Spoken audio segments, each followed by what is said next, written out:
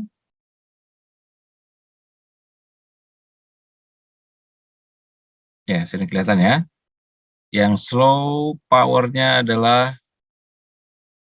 3.700-an ya, dengan rasio LF-nya 20,74, SDNN-nya 67, PNN50-nya 23. Kemudian kita lihat yang power, yang ini. Oke, QO data. Kita lihat di sini. Oke, kelihatan situ ya. Dari 3.000-an menjadi 4.000-an ya. Kemudian LF rasionya turun drastis. SDNN-nya juga naik drastis dan PNN50-nya merespon. Tapi sekali lagi ini di badan saya ya. Tapi secara umum kecenderungannya seperti itu. Jadi kalau kita melakukan force breathing gitu ya, deep breathing. Tapi sekali lagi deep breathing dengan force ini tidak semua orang bisa melakukan. Jika Anda merasa nyeri pada dada, pada paru-paru, jangan dilakukan. Jika ada masalah pada paru-paru, biasanya agak sedikit tidak nyaman di paru-paru. Jadi harus kita kenali betul ya, untuk tidak memaksakan diri. Tidak memaksakan diri. Tapi dari sini kita bisa lihat bagaimana PNN50-nya merespon dengan sangat baik sekali. Nah, sekarang kita akan buka data ini ke Kubios ya. Kubios, ini saya akan ekspor dulu datanya ya. Akan saya kirimkan ke Yahoo.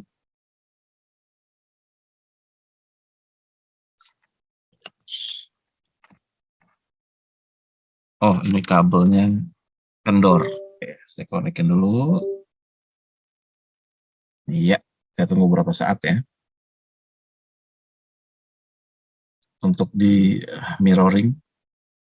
Sambil menunggu, ini saya konekkan ke Yahoo saya. Oke, mirroring. Saya balik lagi sini, lalu export data. Your data has been exported. Oke. Kemudian saya akan buka Gmail saya. Ya, ada di sini ya. Muncul di sini satu, ya, Elite HRV.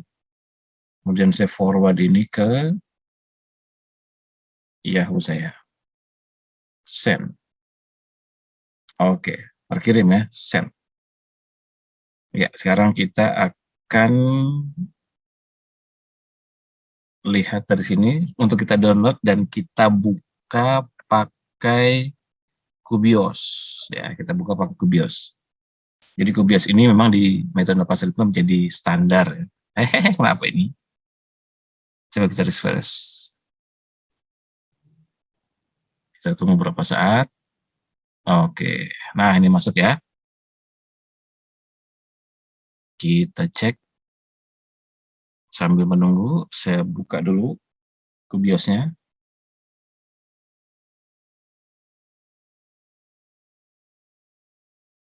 Oke, ini jam 22.45 sekarang ya. Saya klik link ini untuk download. Kita tunggu beberapa saat. Ya, kalau lagi mendung koneksinya biasanya agak-agak lambat sedikit, tapi oke lah. Filenya ekspor 16, saya keep. Oke, keep anyway. Good. Saya buka. Kemudian saya copy Lalu saya masukkan ke temps di sini ya. Saya paste ini ya, ekspor 16. Kemudian saya klik kanan, extract all. Kemudian saya ekspor ke folder namanya temps 16. Oke, ada di sini ya. Ya, di sini kan ada dua ya, tanggal 7 bulan 3, jam 22.30 dan 22.37. Yang lainnya saya delete saja, supaya nanti lebih enak dilihat. Oke, jadi hanya dua di sini ya. Address ini saya copy, karena nanti saya butuhkan alamat ini untuk diarahkan ke sini. Open file dari edit HRV tadi, saya paste ke sini, open. Nah, ini yang dua tadi. Saya buka yang pertama dulu, berarti yang pertama adalah 22.30 ya. Karena ini kan beda 7 menit sama yang di sini ya, 22.30, 22.37. Ini yang pertama berarti. Oke, kita tunggu berapa saat. Yes, saya maksimalkan. Iya, kita lihat pada frekuensi domain.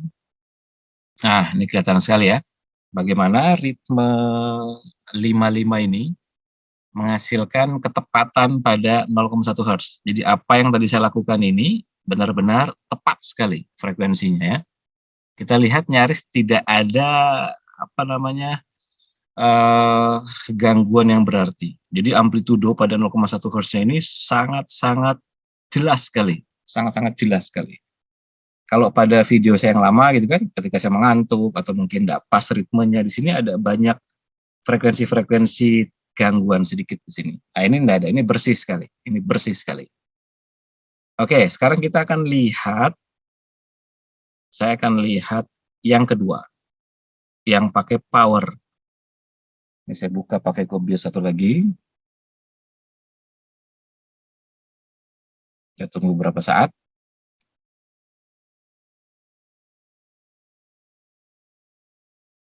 Jadi di sini 0,1-nya tadi pas sekali.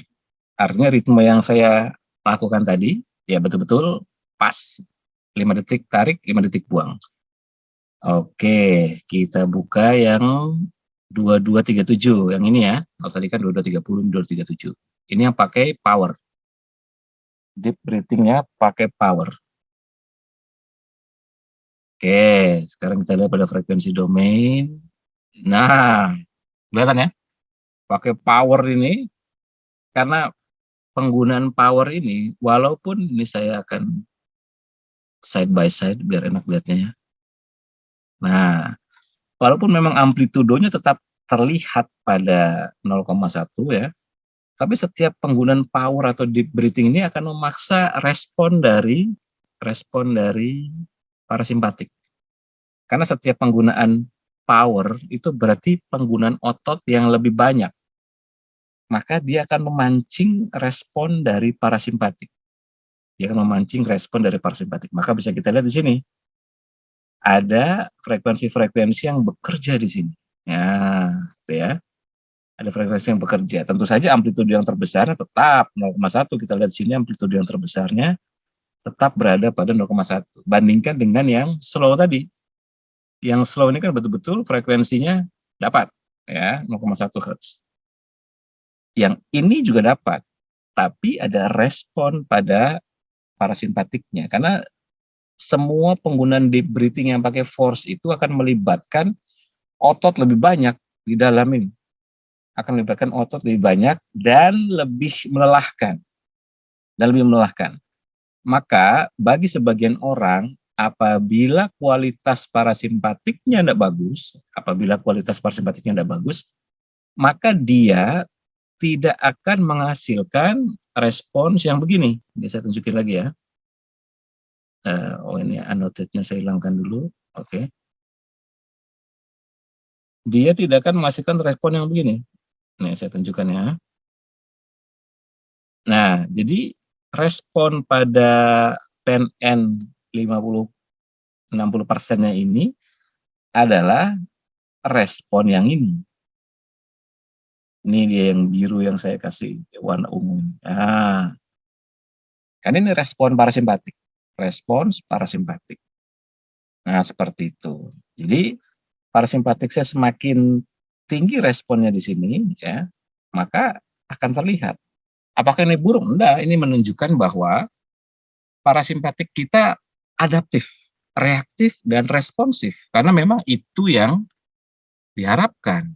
Nah, makanya sering saya tulis, kemudian sering saya katakan di beberapa video bahwa kita harus melatih syaraf parasimpatik kita agar reaktif, responsif, dan adaptif terhadap apa? Terhadap semua intermittent stress yang terjadi di badan kita. Dan jangan salah, deep breathing dengan power, dengan force, itu meningkatkan intermittent stress. Jika parasimpatik kita tidak merespon, maka intermittent stress itu ya akan meningkatkan saraf simpatiknya begitu. Tapi jika kualitas parasimpatik kita bagus, maka kelihatan dari situ, ya kan? Dari kubios kelihatan. Memang dari elite HRV kita nggak bisa lihat, ya kan? Di sini kan kita nggak bisa lihat ada seberapa banyak frekuensi-frekuensi parasimpatik yang terstimulasi di situ, ya kan? Nggak kelihatan. Kalau di elite HRV-nya ini, kalau kita lihat, dia hanya ya menunjukkan ini aja, ya kan? Menunjukkan ini aja. Dengan HF peak-nya, puncak dari amplitudo HF peak-nya berada pada 0,473 yang ini. Nah, ini 0,473 ini HF peak-nya ini menunjukkan yang ini. Nah, ini yang paling tinggi nih, 0,473, kurang lebih segitulah. Ya, jadi dihitung seperti itu. Sekitar 0,4 lah. Oke, ini nih kalkulasi HF peak-nya. Tapi nggak kelihatan pergerakan. Kalau di sini kelihatan. 0,2-nya merespon, ya kan, frekuensi 0,3-nya merespon, frekuensi 0,4-nya merespon, juga sampai ke 0,5-nya merespon. Jadi pada saat kita melakukan deep breathing, ingat, di dalam teori HRV itu, dia ada sesuatu yang disebut dengan high frekuensi, atau frekuensinya parasimpatik, ya kan? High frekuensi itu yang ini, ya, oke. Nah, kemudian kan ada gelombang otak. Gelombang otak itu kan delta, theta, alfa, beta, gamma, gitu kan. Delta itu ya kalau pada gelombang otak ya, delta 0,4 sampai 4 Hz. Iya, 4 Hz. Oke. Ini jelek sekali tulisannya ya. Saya ulangi saja ya. Jadi untuk yang di sini ya, untuk yang di sini. Kan ada delta, gelombang otak delta ya. 0,4 sampai 4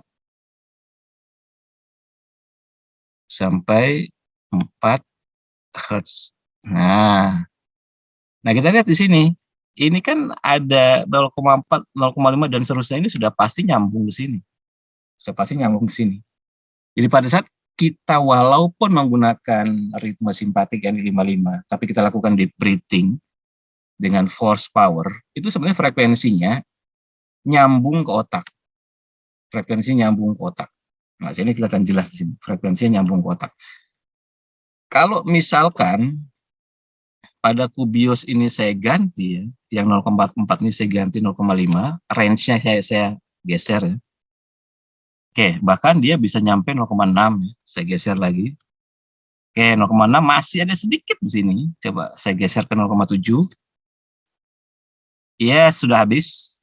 Jadi pada ritme saya tadi ya, saat saya melakukan deep breathing ya, di sini kelihatan dari 0,2 sampai 0,7 masih kebaca. Nah, dari 0,7 masih kebaca. Jadi artinya respon parasimpatik saya pada saat itu tuh nyampe ke otak. Jadi kalau saat itu saya doing something pada layar abstraksi, maka otak saya akan tersambung tuh. Nanti tinggal kita lihat dia berada pada frekuensi apa. Itu pelajaran frekuensi otak kuantum, pelajaran yang lain. Otomatis dia menghasilkan alat ukur yang berbeda ya. Kan kita pakai alat ukur HRV, kalau untuk gelombang otak jelas kita pakai EEG. Tapi dari sini kelihatan ya, dibandingkan dengan yang ini.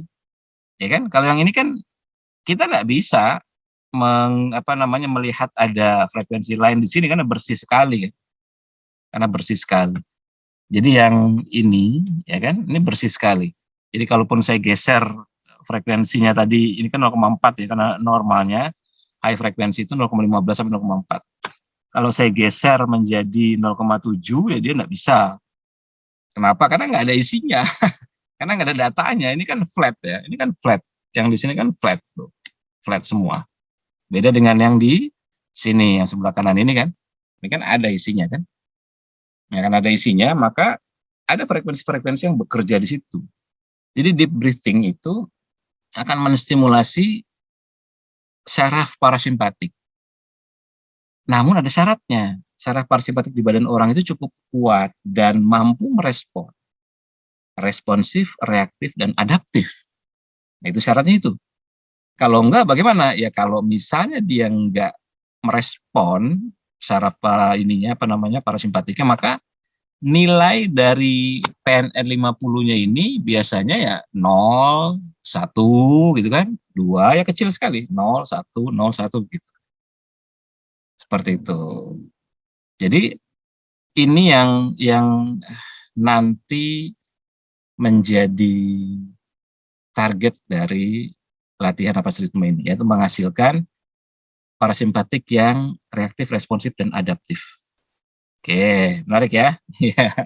Jadi dengan ritme yang sama, kita mengubah bagaimana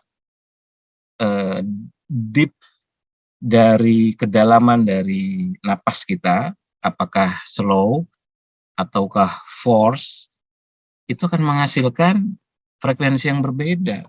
Yang terjadi di dalam loh, yang terjadi di dalam. Gitu. Tapi sekali lagi, tidak semua orang mampu melakukan deep breathing. Syarat dan ketentuan berlaku. Syarat dan ketentuan berlaku.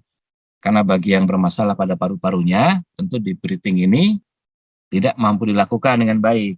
Gitu. Karena ya memang dia lagi ada masalah kan gitu. Maka otomatis dia hanya boleh atau disarankan melakukan yang slow-slow saja. Ya enggak apa-apa, kalaupun misalnya si parasimpatik yang respon is oke. Tapi paling enggak dia belajar merapihkan frekuensi di badan dia. Kalau di sini kelihatan jelas bedanya antara yang deep breathing dan slow. Oke, ada lagi yang lain? Ada, misalnya kita pakai hidung-hidung, tadi saya pakai hidung-hidung. Hidung mulut, mulut-mulut, kemudian hidung dan phonation. Phonation itu ada bunyinya. Misalnya konsonan M gitu ya, seperti humming, atau konsonan S seperti ya S begitu, seperti ces begitu. Ini berbeda lagi nanti, berbeda lagi. Nah, jadi memang beda pada teknik, ini akan menghasilkan dampak yang berbeda walaupun pada ritme yang sama. Nah, itulah kenapa saya bilang sama teman-teman, ini pelajaran mengenai napas ritme ini panjang. Jadi walaupun Anda sudah tahu ada ritme 55, tapi di dalam itu dibedah lagi begitu. Dari teknik bernapasnya, dengan slow dan force saja sudah menghasilkan dua hal yang berbeda kan. Belum ditambah dengan hidung-hidung, berarti 2-3 hal yang berbeda. Hidung mulut, 4 hal yang berbeda. Mulut-mulut, 5 hal yang berbeda. Phonation pakai M, 6 hal yang berbeda. Pakai S, 7 hal yang berbeda. Gitu. Ya. Jadi dari satu ritme saja 55 itu bisa kita pecah lagi menjadi 7 hal yang berbeda. Ini baru satu ritme. Bagaimana kalau ritme lain begitu, ya kan? Nah, maka dari itu pembelajaran di metode napas ritme ini bertahap, bertahap. Ini belum kita gabungkan dengan gerakan, belum kita gabungkan dengan penambahan intermittent stress yang lain pada saat melakukan sebuah ritme. Oke, jadi video kali ini membahas mengenai ini yang sebelah kiri yang slow, ya. Sedangkan yang sebelah kanan ini adalah yang force. Nah, ini saya kasih tulisan force. Nah, force. Sedangkan yang merah ini adalah yang slow. Yang force menghasilkan responsivitas parasimpatik. dan dia karena gelombangnya atau frekuensinya meningkat secara internalnya ya, walaupun 0,1-nya itu tetap bekerja di sini, ini terlihat dari amplitudonya ini kan besar, ini amplitudonya besar ya. Tapi ada frekuensi lain yang bekerja di situ. Nah, jadi antara force dan slow memiliki karakteristik yang unik. Oke, itu dulu malam ini. Sampai ketemu pada pembelajaran mengenai napas yang akan datang. Assalamualaikum warahmatullahi wabarakatuh. Selamat malam semuanya.